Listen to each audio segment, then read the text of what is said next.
What's going on, Bird Gang? This is Darren Sproles here. I just want to thank y'all for tuning in to Eagles Brawl of the Brawl Network. Don't forget to subscribe to the show and leave a 5-star rating. Fly Eagles Fly.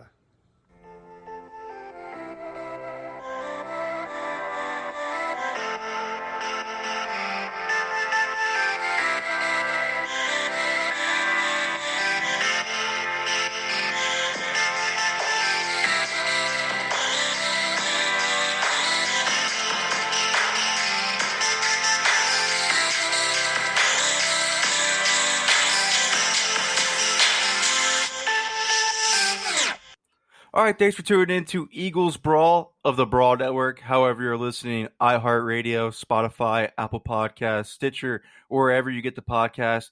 We greatly appreciate it. Joining me is a special guest, NFL Wire's Mark Schofield, Touchdown Wire, excuse me. I always get those two confused sometimes. Touchdown Wire, Mark Schofield. You're with SB Nation. You're with everybody. You do all the great football work. Mark, I had to have you on because I thought your article on Carson Wentz, what's going on with him, the way that you tried to explain it was so fundamentally sound. I had to get you on the show because I think from the media standpoint, and we're talking on radio, I'm not talking articles because I think Ben Solik and Fran Duffy, like you said, did great film evaluations. But from just the radio side, we just keep wanting to point fingers. We're trying to figure out what's going on, what's wrong, who's at fault. Is it Doug's play calling? Is it Carson's is getting rattled by Jalen Hurts being here? We're not looking at the fundamentally sound side. So that's why I wanted to get your input on the show after what you wrote about Carson's struggles.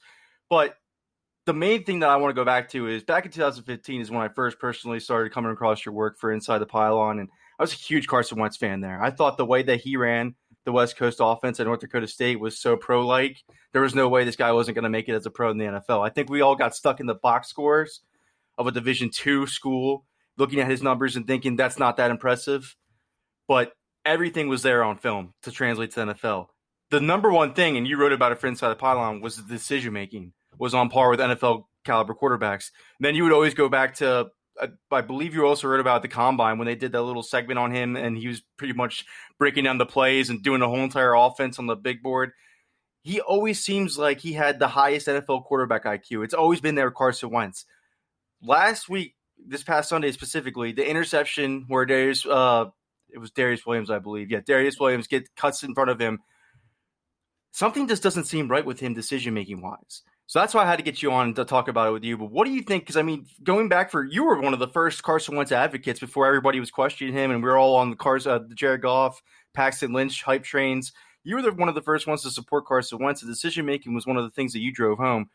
What are your take from watching Carson Wentz lately? I mean, Connor, it's a tough question to answer, but it's the right question to ask because, there's mechanical stuff going on, which we can get into. But there were decisions from this past Sunday against the Rams that are extremely questionable that we didn't see Carson making back when he was at NDSU.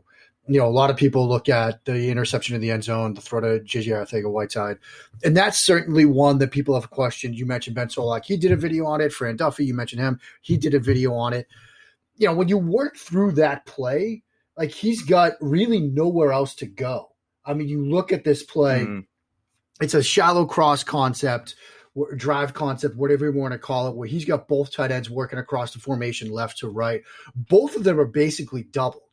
The deeper route is bracketed. The underneath route is doubled in a sense because you've got the man coverage defender and you've got the underneath rat defender who's trying to mirror Carson Wentz because Wentz is kind of rolling a half roll to his left. Those routes are basically doubled. So he can't throw to the middle field. Those are your first two reads on that play. You come to your third read, that's Rager on a comeback route along the left sideline. He falls. So at this point, Wentz has nowhere else really to go with the football except for J-Jaw's backside post route. He can try to run it, but again, like I said, you've got that rat defender that's mirroring him and also working under the second tight end. So he comes to that and decides to try to yam that in there. And then that thing goes off the rails, and you can question the decision to do that.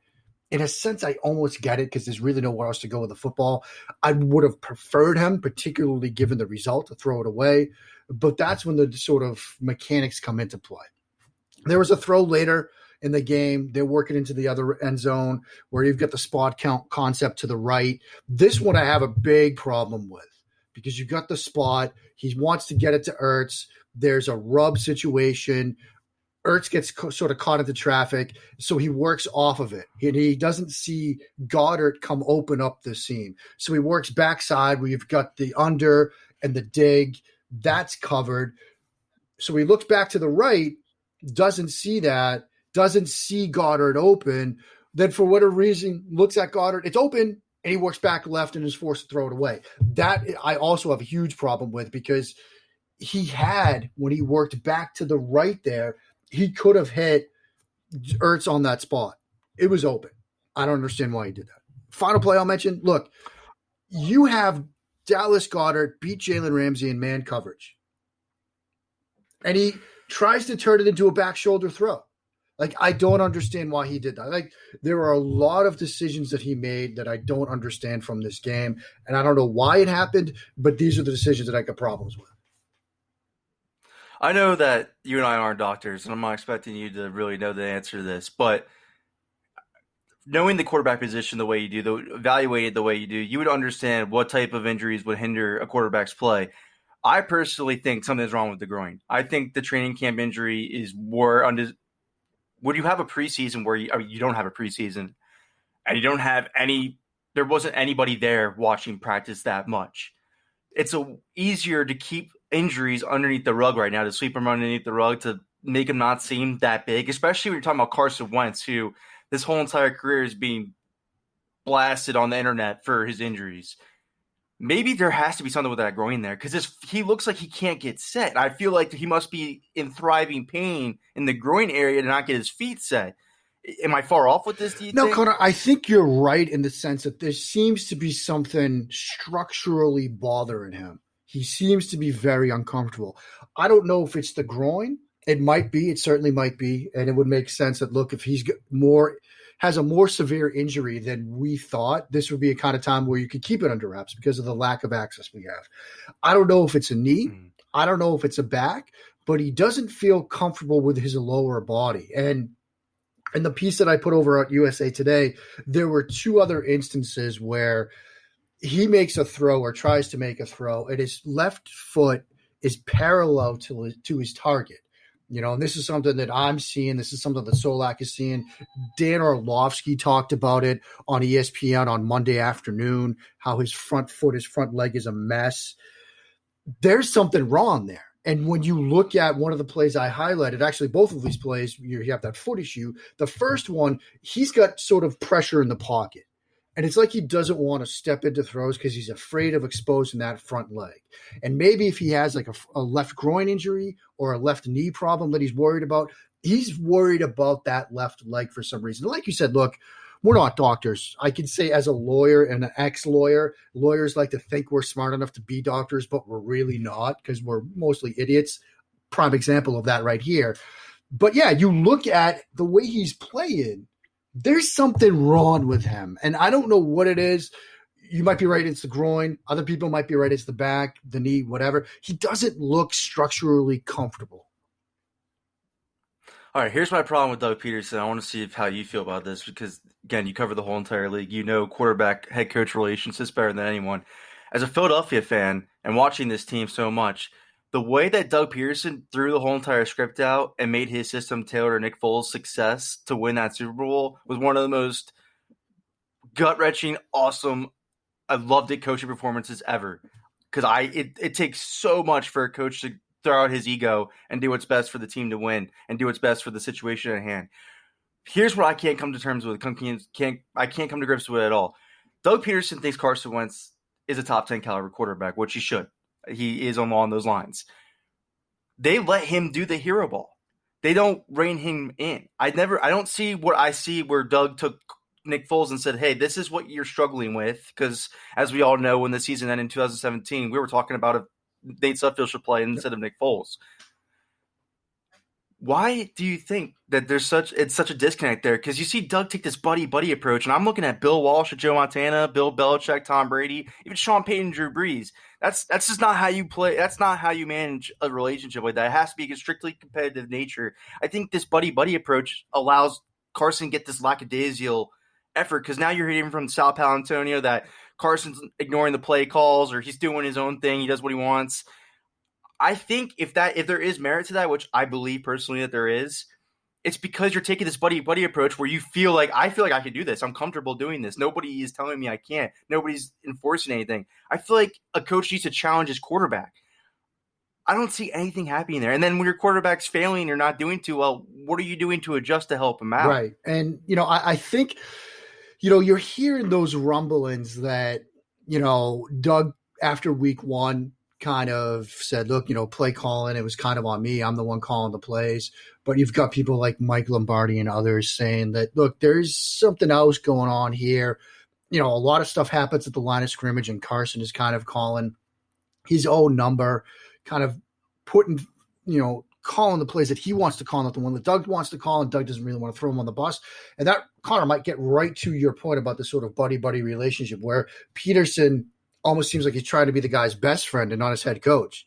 Like, at some point as a head coach, you're going to say, look, if this is what I call, like, yeah, there are some checks and things that you can make, or if I can some plays and, you kill the first one, or you run the second one, or you kill the second one, or stick with the alpha call, like, yeah, okay, that's fine. But if you're just getting away from what we want called and what we want run, like, that's a problem, particularly when, you've spent an offseason now kind of reimagining your offense.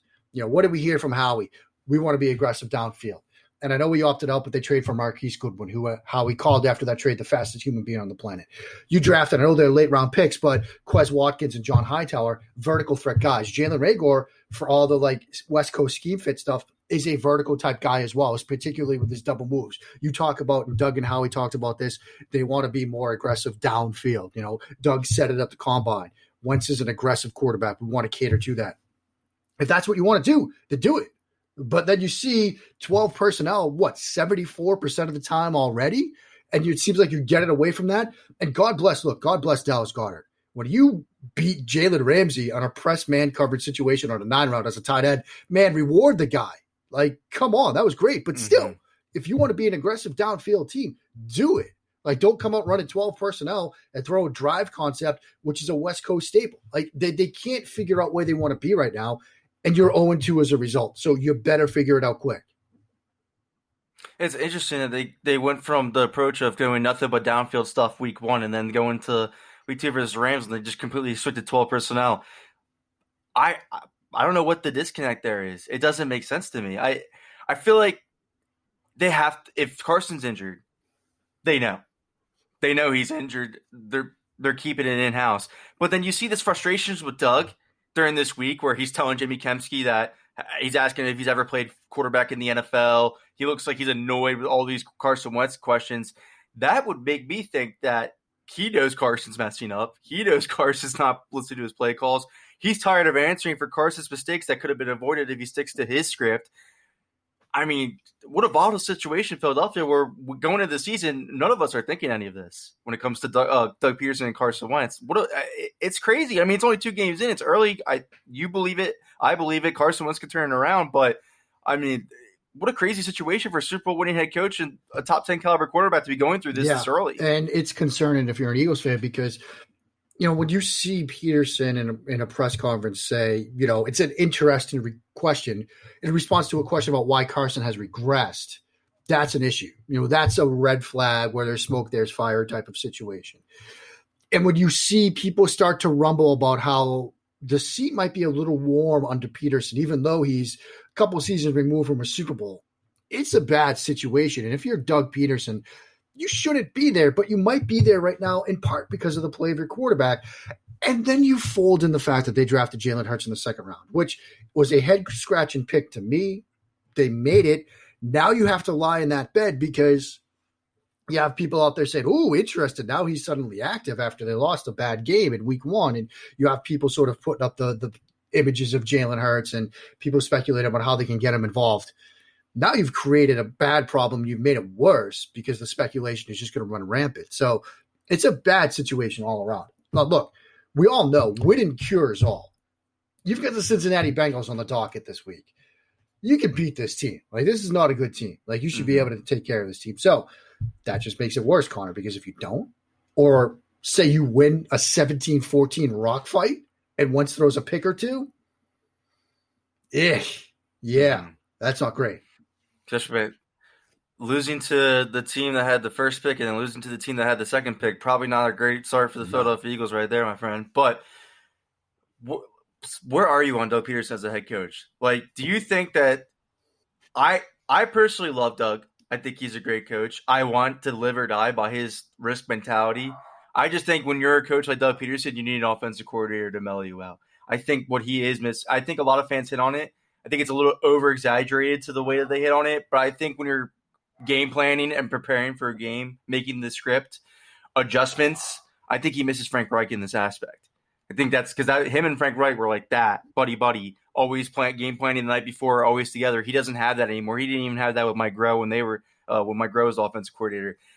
Do you think that's affecting him, though? Do you think that there is something there that is ruining?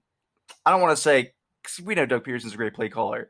I think his play designs are perfect. I just think it's the execution at the end of the day.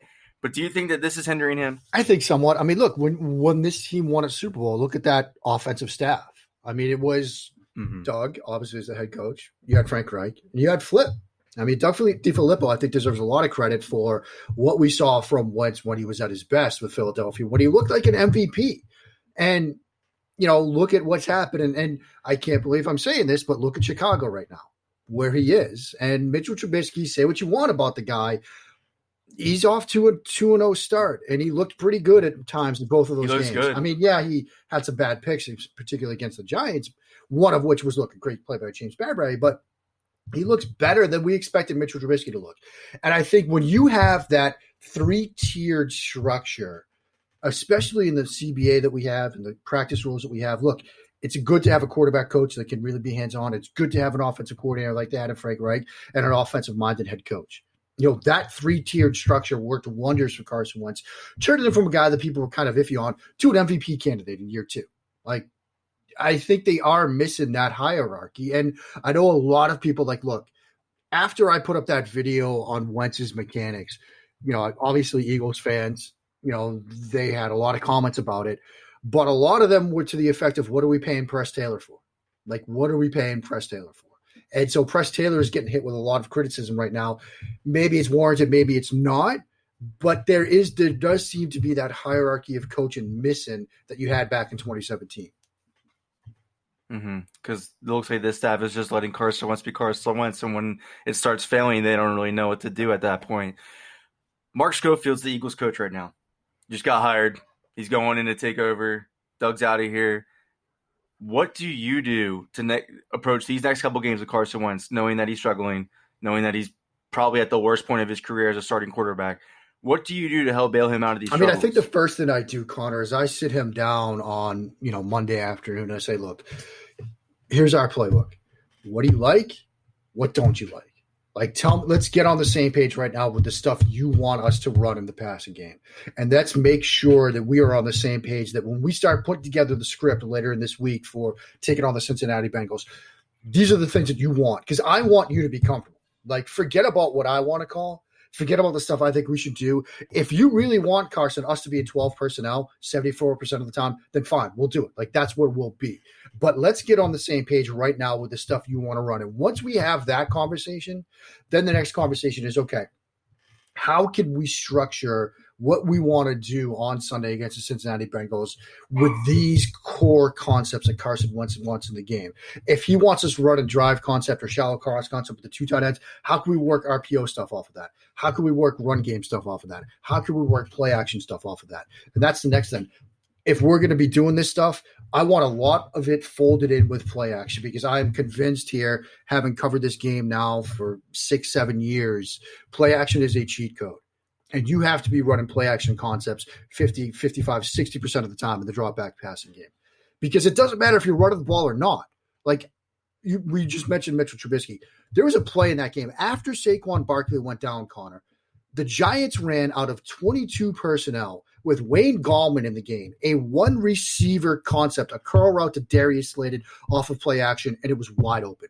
It was wide open because people think you have to be either running the ball well or have a Saquon Barkley type for play action to be effective. No, you just have to have the look, because if you're a linebacker, you were taught, read the keys of the guards. And you see the guards making it seem like they're run blocking, you're going to dive down. It doesn't matter who's in the backfield.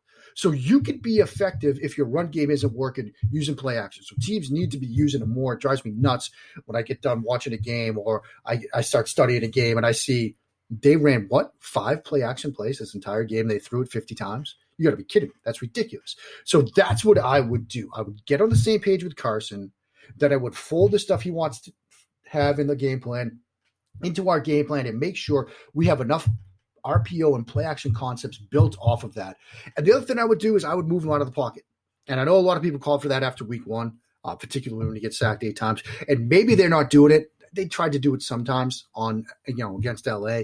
Maybe they are worried that there is an injury thing here, but if there's not and he's healthy, you got to move him around more, because if nothing else, and I talked about this with Michael Kiss before last week, before last week's game, you change the aiming point for those defensive linemen. If you're worried about your offensive line, if you're worried about guys pinning their ears back and teeing off on your quarterback, make them think.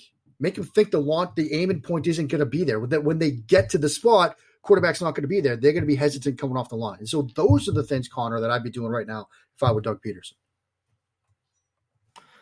As someone that watched Carson Wentz as much as I feel like we both probably watched him a lot at North Dakota State, everybody blames Doug Pederson for this 12 personnel. I think that's wrong.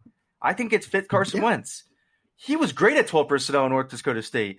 He loved targeting those tight ends in the red zone. It hasn't changed in the NFL. I think when everybody blames Doug Pederson for this stuff, I'm like, I think he's doing it to tailor his quarterback. I know 74% is excessive.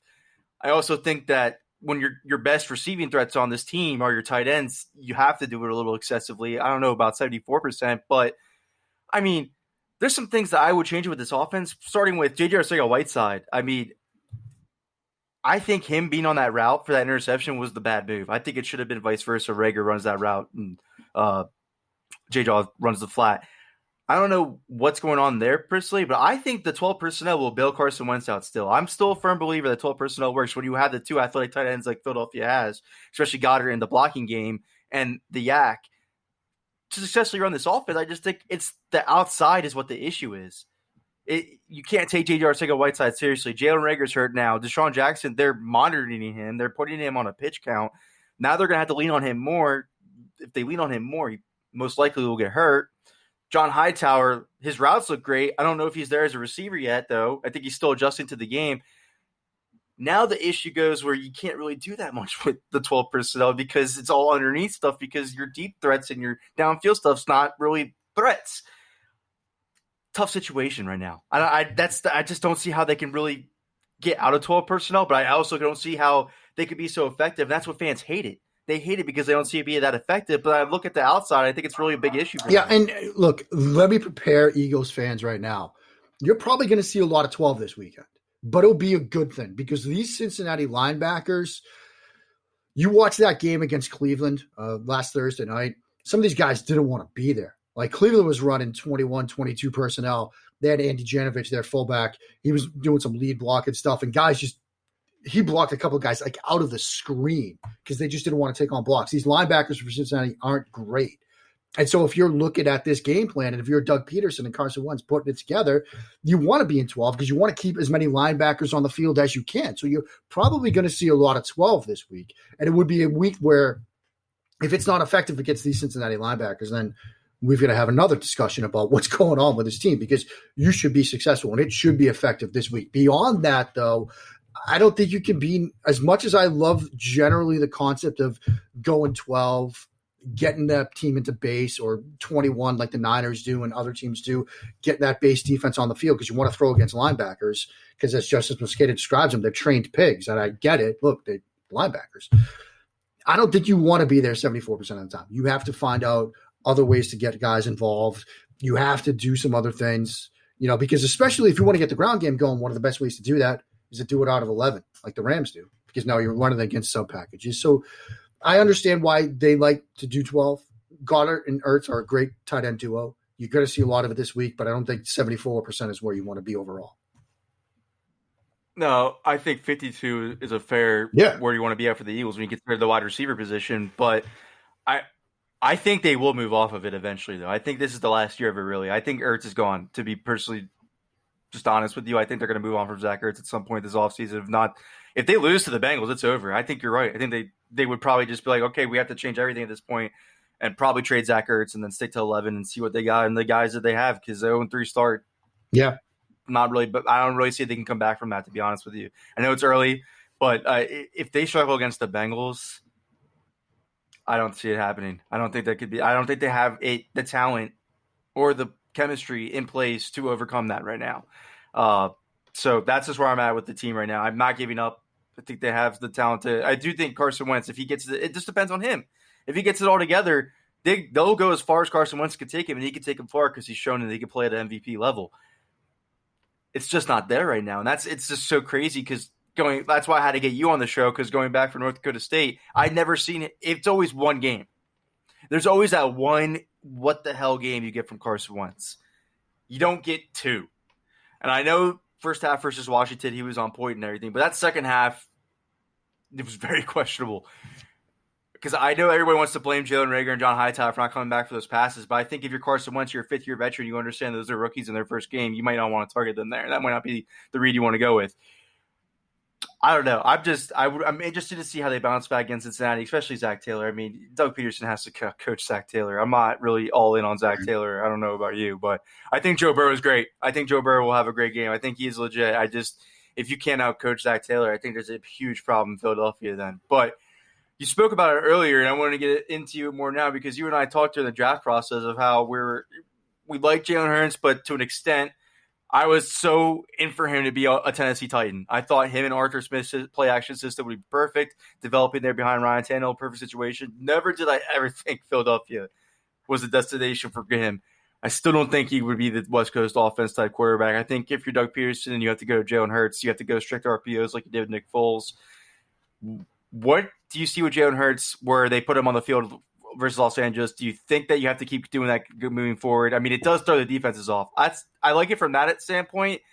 I worry about – I'm still stuck in my Wildcat phase of Michael Vick and Donovan McNabb on the field at the same time and how it just could kill drives.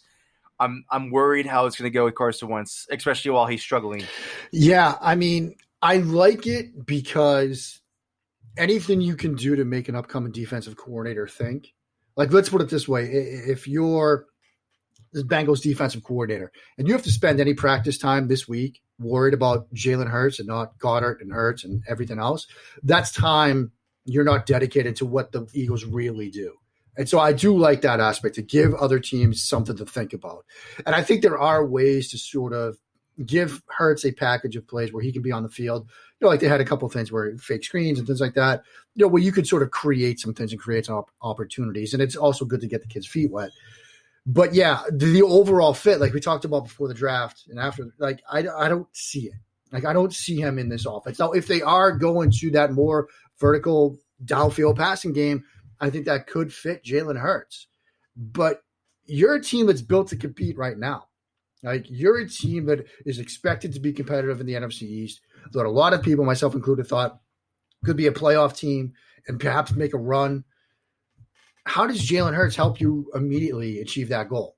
Like it's just, and I know the Eagles are one of those franchises that does a very good job at thinking 2, 3, 4, 5 years down the road. So I understand maybe if you saw something in this kid and were blown away by him, maybe you're thinking 5 years down the road, this could be your quarterback. Okay, fine. Like, but you could have gotten him later in the draft, I think. So, yeah, Jeremy Chin would really be hopeful right now with that safety situation because I like Kevon Wallace. They obviously are worried about playing him. I mean, they played Marcus Epps over him. I don't know. I don't know why they did that. And even if you're right, even if they do see it 5 years down the road, then you have to sign him to a new contract then. Because I'm with you. I don't think Jalen Hurts to see the field until 3 years, if that. And then I'm still questioning him as a starting quarterback as is. There's things I like, there's things I don't like. If I'm deploying him, though, more in the Eagles offense, I start using him as a power runner. I start using the power run concepts because, I mean, Boston Scott's pretty much your short yardage back. I think I would start using Jalen Hurts in that. What New England has done with Cam, look at what the Saints have done with Taysom Hill. Like you can run some Q power type looks or some RPO power looks, like where you've got, Boston Scott, Miles Sanders on the wide zone look. You pull a guard in front of Jalen Hurts if he wants to keep it. You could do some things that way that are creative, that are going to pick up some first downs, or to give defenses something to think about. And you're not exposing Carson Wentz to hits like that. That's like win all around. I mean, you could do some things, a little package of plays that will be beneficial, I think, with Jalen Hurts. So say that they're thinking this. Say that that's already on their mind when Jalen Hurts is on the board at pick 53. That's not worth the second rounder, though. I mean, that's if that's what they try to. If that's what they with thought, Tommy though, Stevens, what did they get him? Seventh round. I mean, you could have done things a lot differently than the way they handled it. Tommy Stevens would have been the perfect guy. It'd be Taysom Hill's undrafted. I don't know. Even if, like you said, if they think that, then maybe they do trade him down the line. It's a lot to get there, and then not only that, we're questioning the staff right now. Week 3 into the 2020 season as is. So then, is this even the staff that can develop him? Is the next question. So tough. I don't know. I really look at that board. I'm like, Christian Fulton looks great for the Titans right now. Jeremy Chin looks great for the Panthers. Looks exceptional for the Panthers. I know Denzel Mims is hurt. AJ Espinosa looks impressive for the Bills. All those guys are on the board. J.K. Dobbins could have really Ewan Sanders, him in the backfield at the same time. Jalen Hurts, I don't know what they're ever going to get out of him to make it worth a pick 53. I don't think it's ever going to happen. I know a lot of Eagles fans have bought into it. I buy into it for the fact that you get a talented backup quarterback from that standpoint. I don't think that's worth a second round pick still. I thought James Morgan in the 4th round. I mean, Morgan in the 4th, Jake Fromm in the 5th, Anthony Gordon in the 6th. You could have, you could have gone on a couple of if you're envisioning these guys to be your backup quarterback, because they're obviously envisioning Jalen Hurts to be the backup. That's the point here right now. You want them to be a game manager. Yeah. You want them to be smart with the football. I would question that with Jalen Hurts. Jake Fromm, would I question that? No, he's going to be safe. He's going to be super safe with the football. James Morgan is as well. I don't know. The resources for a team that really could really use that influx of young talent right now from that second round pick. It's hard to sell on, but I agree with you. I think just keep the Jalen Hurts in there, start working them in, start throwing off the defensive coordinators. You need more creativity when your quarterback's struggling the way he is right now. That's exactly right. But Mark, I really appreciate you coming on Eagles Brawl and talking to me real quick. I had to get some words out of you after I read that article. Because again, like I said, I think the media focuses on who do we blame, not what the actual contextual stuff is going on the field, because there's so many factors that go into losing. It's not just one person. It's everything's going wrong. There's facets to it, and I'm glad you broke it down for the NFL Wire. I know Touchdown Wire. Excuse me, I keep saying that. Touchdown Wire of USA Today. I know that Ben Solak did a great job too, as well, for Bleeding Green Nation, and I know Fran Duffy did as well for the Eagles. Both those guys do great work. You do great work yourself. How to get you on to talk to you about this. Thanks for taking time out of your day and joining Eagles. Thanks so much for having me, Connor. Really appreciate having me on. It's always a blast. Awesome, man. Thank you.